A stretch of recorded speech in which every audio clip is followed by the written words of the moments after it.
तो यहाँ पे हम पढ़ेंगे Newton's first law of motion के बारे में। A body at rest will remains at rest and a body in motion will continue in motion in a straight line with a uniform speed unless it is compelled by an external force to change its state of rest और of uniform motion. तो यहाँ पे बोला गया है अगर कोई object यहाँ पे क्या है मोशन में है तो वो यहाँ पे क्या होगा मोशन में ही रहेगा। अगर कोई ऑब्जेक्ट यहाँ पे रेस्ट में है तो वो यहाँ पे क्या रहेगा रेस्ट में रहेगा। जब तक यहाँ पे कोई एक्सटर्नल फोर्स या बाहरी बल यहाँ पे ना लग जाए, बाहरी फोर्स ना लग जाए, जब तक वो वहाँ पे रेस्ट में रहेगा। मोशन में है तो मोशन में रहेगा, वो रेस्ट में नहीं आएगा। तो वो हमारा क्या होगा Newton's first law of motion होगा। यहाँ पे एग्जाम्पल के रूप से समझ लेते हैं, जैसे कि हमारी टेबल पे बुक है तो वो वहाँ पे क्या होगी रेस्ट में रहेगी जब तक हम उसे यहाँ पे उठाए ना। तो उठाने पे हम यहाँ पे क्या लगाएंगे फोर्स लगाएंगे पुश का। तो वहाँ पे क्या लग रहा है भारी फोर्स लग रहा है और भारी की फोर्स की वजह से ही वो वहाँ पे क्या होगा चेंज होगा। नहीं तो अनटिल एंड अनलेस वो यहाँ पे क्या रहेगा रेस्ट में ही रहेगा। ठीक है। तो फर्स्ट लॉ ऑफ मोशन कहता है कि अगर कोई ऑब्जेक्ट यहाँ पे क्या है रेस्ट में है तो वो रेस्ट में रहेगा, कोई ऑब्जेक्ट यहाँ पे मोशन में है तो मोशन में रहेगा जब तक उसमें कोई भारी फोर्स ना लग जाए। ठीक है। अब यहाँ पे सबसे इंपॉर्टेंट पॉइंट आता है इनर्शिया का। तो जान लेते हैं यहाँ पे इनर्शिया होगा क्या। The tendency of a body to remains at rest stationary और if moving to continue moving in a straight line is called inertia. तो यहाँ पे Newton's first law of motion जो अभी हमने ऊपर पढ़ा इसी की प्रॉपर्टी को यहाँ पे क्या बोला जाता है इनर्शिया बोला जाता है। तो यहाँ पे बोला गया है अगर कोई बॉडी यहाँ पे रेस्ट में है तो वो रेस्ट में रहेगी, अगर कोई मोशन में है तो मोशन में रहेगी इन अ स्ट्रेट लाइन। तो वो यहाँ पे क्या कहलाया जाएगा इनर्शिया कहलाया जाएगा। अब हम यहाँ पे देखेंगे कि इनर्शिया किस पे डिपेंड करता है। Greater the inertia of a body greater will be the force required to bring a change in its state of rest और ऑफ यूनिफॉर्म मोशन। तो यहाँ पे बोला गया जितना ज़्यादा यहाँ पे क्या होगा इनर्शिया लगेगा बॉडी पे उतना ज़्यादा वहाँ पे हमें क्या लगाया जाएगा फोर्स लगाया जाएगा। तो यहाँ पे इनर्शिया क्या है डायरेक्टली प्रोपोर्शनल है किसके फोर्स के। तो यहाँ पे इनर्शिया भी बढ़ेगा तो यहाँ पे क्या होगा फोर्स भी बढ़ेगा। Heavier objects have more inertia than lighter objects. तो यहाँ पे जो इनर्शिया है वो डायरेक्टली प्रोपोर्शनल किसके हैं मास के हैं। तो यहाँ पे मैं लिख देता हूँ इनर्शिया यहाँ पे क्या होगा डायरेक्टली प्रोपोर्शनल होगा किसके डायरेक्टली प्रोपोर्शनल होगा यहाँ पे मास के होगा। इसका मतलब यहाँ पे इनर्शिया बढ़ेगा तो मास भी बढ़ेगा, अगर मास भी बढ़ेगा तो वहाँ पे क्या होगा इनर्शिया भी बढ़ेगा।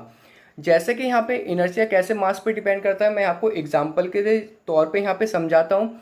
जैसे कि यहाँ पे एक छोटी सी कार है, इसको यहाँ पे पुश करने पे इतना यहाँ पे क्या होगा ताकत नहीं लगानी पड़ेगी, इतना फोर्स लगाना नहीं पड़ेगा, इतना इनर्शिया नहीं लगाना पड़ेगा।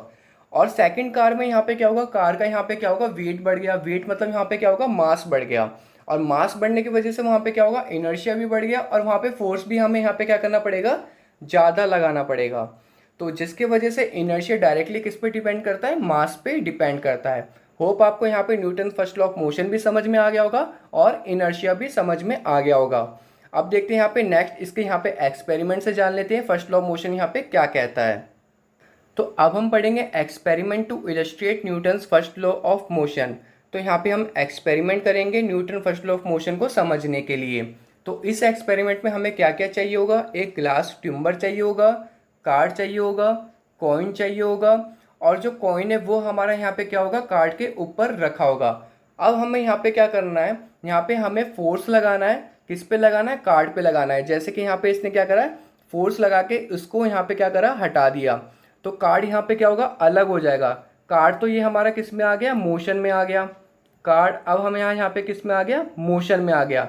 बट जो कॉइन की पोजीशन थी कॉइन की पोजीशन पहले भी रेस्ट में थी और अब भी यहाँ पे क्या होगी रेस्ट में रहेगी और रेस्ट में रहने की वजह से ये तो मूव नहीं करेगा, ये क्या हो जाएगा नीचे आ जाएगा कहाँ पर ग्लास ट्यूबर में।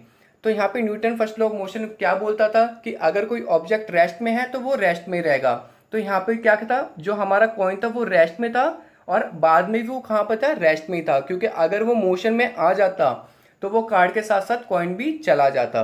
तो यहाँ पे हमें first law of motion clear हो जाता है। अब हम यहाँ पे पढ़ेंगे some everyday observation which are based on the property of inertia of a body. तो यहाँ पे डेली ऑब्जर्वेशन पढ़ेंगे जो यहाँ पे किसकी प्रॉपर्टी को डिफाइन करता है इनर्शिया की। तो पहला यहाँ पे है when a hanging carpet is beaten with a stick the dust particles start coming out of it. तो यहाँ पे बोला गया जैसे कि हम कारपेट यहाँ पे क्या करते हैं सुखाते हैं धूप में, अब हम वहाँ पे क्या करते हैं उसको स्टिक से पीटते हैं, पीटने के बाद आपने देखा होगा जो डस्ट पार्टिकल्स होते हैं वो बाहर आने स्टार्ट हो जाते हैं। तो ये भी यहाँ पे फर्स्ट लॉ ऑफ मोशन की वजह से ही होता है, क्योंकि होता क्या है जब वहाँ पे स्टिक मारते हैं तो वो जो टू एंड फ्रो की जो पोजीशन होती है, मतलब हमने वहाँ पे स्टिक मारा कारपेट में, वो थोड़ा आगे पीछे होगा और आगे पीछे होने की वजह से वो वहाँ पे मोशन में आ गया। बट जो डस्ट पार्टिकल्स थे वो अब भी वहाँ पे क्या है, रेस्ट पोजीशन में है, जिसकी वजह से वो यहाँ पे हमें क्या होगा, बाहर निकलते हुए दिखेंगे। जैसे कि हमारा ऊपर वाले एक्सपेरिमेंट में कॉइन रेस्ट पोजीशन में था, जो कि वहीं पे वहीं रहा, बट जो यहाँ पे कारपेट है वो मोशन में आ गया, बट डस्ट पार्टिकल्स यहाँ पे क्या रहेंगे, रेस्ट में रहेंगे। ठीक है, सेम यहाँ पे सेकंड वाला है, when a tree is shaken vigorously its fruits and leaves fall down. तो यहाँ पे बोला गया जब हम यहाँ पे पेड़ को हिलाते हैं तो उसके कुछ पत्ते होते हैं वो नीचे गिरते हैं और फल यहाँ पे क्या होते हैं, नीचे गिरने लगते हैं। ऐसा क्यों होता है? तो यहाँ पे पेड़ को हम आगे पीछे हिलाते हैं वो तो हमारे यहाँ पे मोशन में आ जाता है, बट जो उसकी पत्तियाँ होती है वो अब भी रेस्ट में रहती है, जो उसके फल होते हैं वो अब भी यहाँ पे क्या होते हैं, रेस्ट में रहते हैं, जिसकी वजह से वो यहाँ पे क्या होते हैं, नीचे गिर जाते हैं, जैसे कि हमारे यहाँ पे कॉइन नीचे गिर गया था। थर्ड है यहाँ पे, व्हेन ए कार और बस स्टार्ट सडनली। जैसे कि हमने कार और बस को यहाँ पे क्या करा, तुरंत यहाँ पे स्टार्ट करा जल्दी से, द पैसेंजर फॉल बैकवर्ड। तो यहाँ पे क्या होता है, हमारी जो बॉडी होती थी वो हमारी यहाँ पे क्या थी, रेस्ट में थी, और कार स्टार्ट होने के बाद भी वहाँ पे क्या होगी, रेस्ट में रहेगी, जिसकी वजह से हम यहाँ पे क्या होंगे, पीछे की तरफ थोड़ा झुकेंगे। तो यहाँ पे सेकंड पॉइंट बोला गया, व्हेन ए रनिंग कार और bus stop suddenly the passenger are jerked forward. तो यहाँ पे बोला गया है जो अगर यहाँ पे कार मोशन में होती है या बस मोशन में होती है तो हम आगे की तरफ क्यों गिर जाते हैं, जब वो यहाँ पे ब्रेक लगाती है। ऐसा इसलिए होता है, कार के साथ साथ हमारी बॉडी भी किस में आ जाती है, मोशन में आ जाती है। अब वो यहाँ पे तुरंत ब्रेक लगाने के कारण वो बॉडी हमारी अभी भी मोशन में रहती है, जिसकी वजह से हम क्या करते हैं, आगे की तरफ गिर जाते हैं। तो इस बात को यहाँ पे ध्यान रखना। होप आपको ये समझ में आ गया होगा Newton's first law of motion. अब देखते हैं यहाँ पे अपना नेक्स्ट पॉइंट।